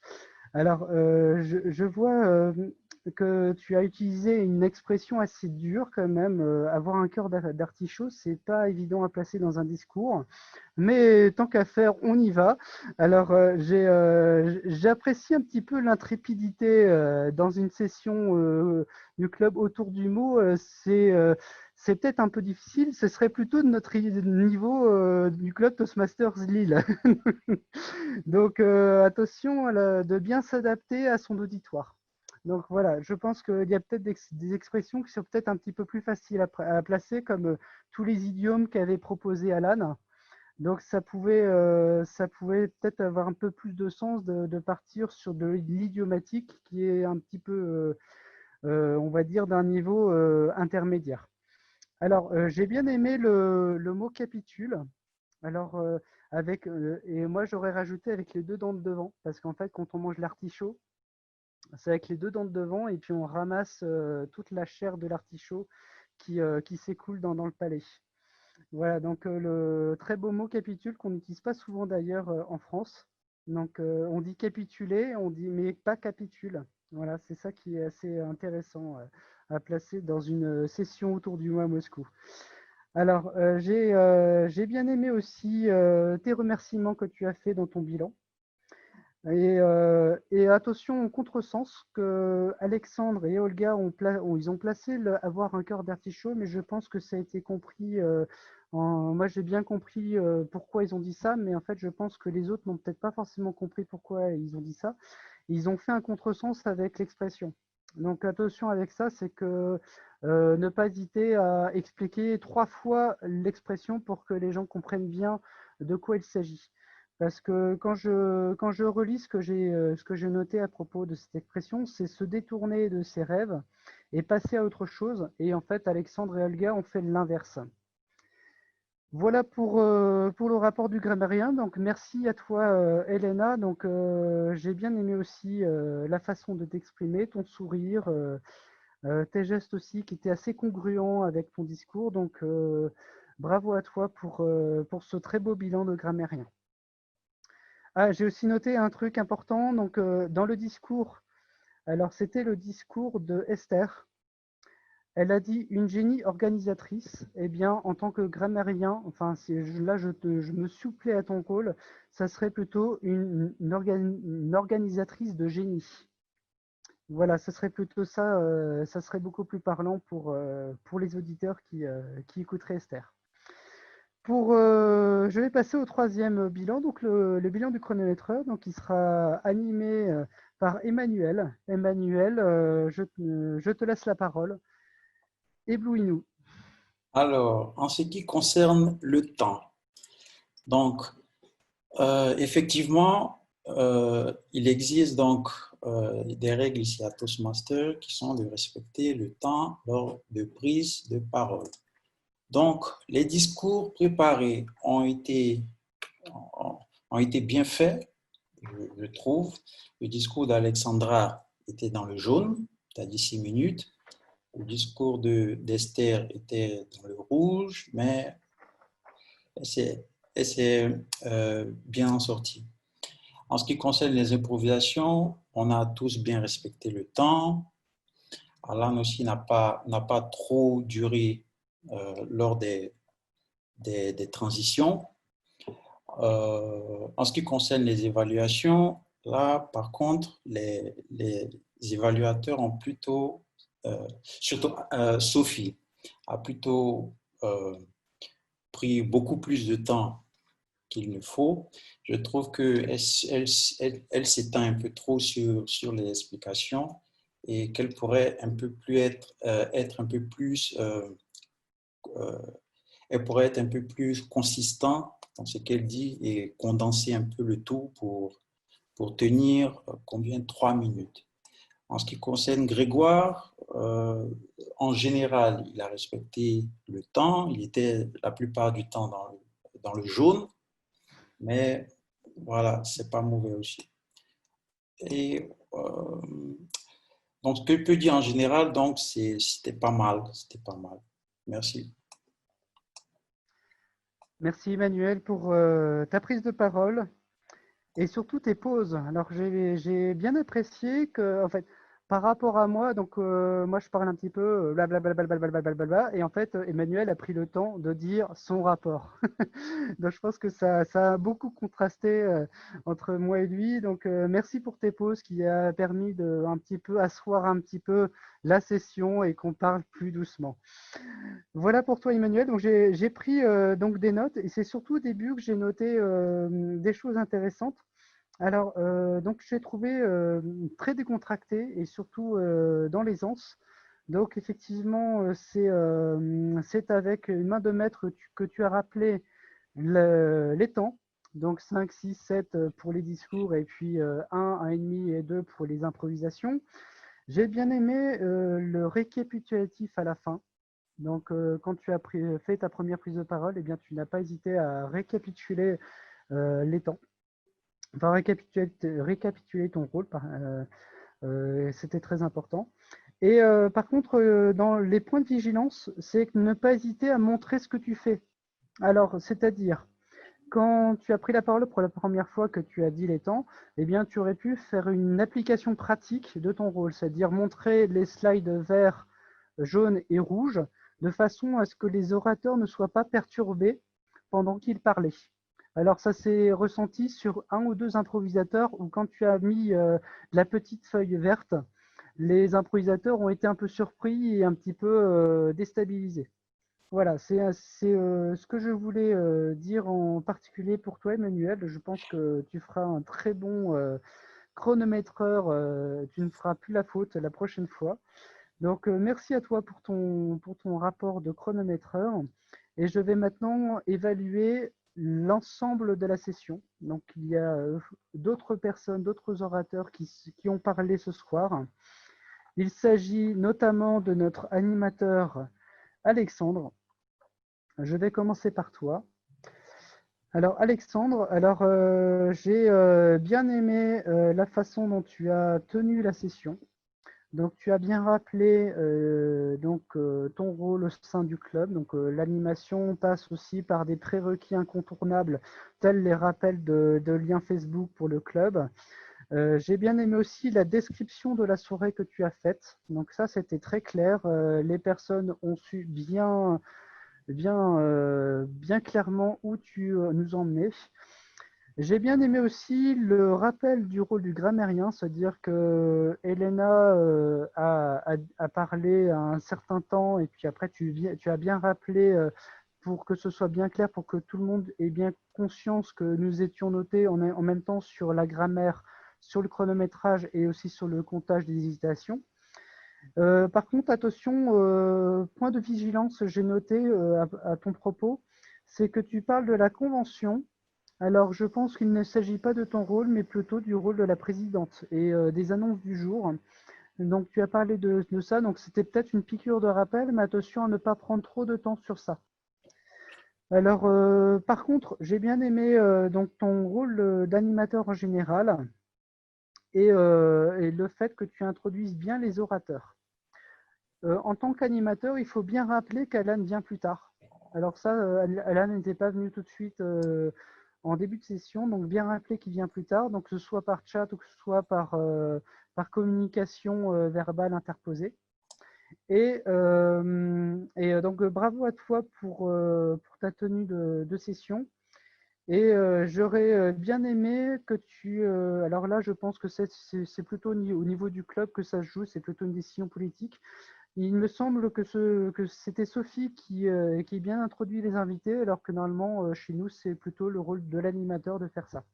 Voilà, donc ça, c'est peut-être plutôt au niveau du club que ça se joue. Donc, il y avait aussi Alan, mais Alan, j'ai pris le soin de l'évaluer tout à l'heure. Donc, je pense que j'ai évalué tout le monde. Dites-moi, faites-moi un pouce pour si tout le monde a été évalué, faites ça s'il y a quelqu'un qui n'a pas été évalué. Donc je pense que c'est bon. Je ne vois pas de personne qui me contredit. Donc je vais parler un petit peu au sens global de la session. Alors j'apprécie franchement le club d'Autour du mot à Moscou parce qu'en fait, j'apprends de nouveaux mots à chaque fois que j'y viens. Alors, pour un Français natif avec la langue française maternelle, bah, pour moi, c'est un honneur d'entendre des mots français que j'entends pas tous les jours. Donc, j'avais parlé de capitule, par exemple. Eh bien, c'est un des mots que je mets en avant ce soir. Et avoir un cœur d'artichaut, effectivement, c'est une expression qui n'est pas si évidente à placer. Et donc, merci à toi, Elena, pour l'avoir mise en avant pour cette session de la numéro 126 de Autour du mot.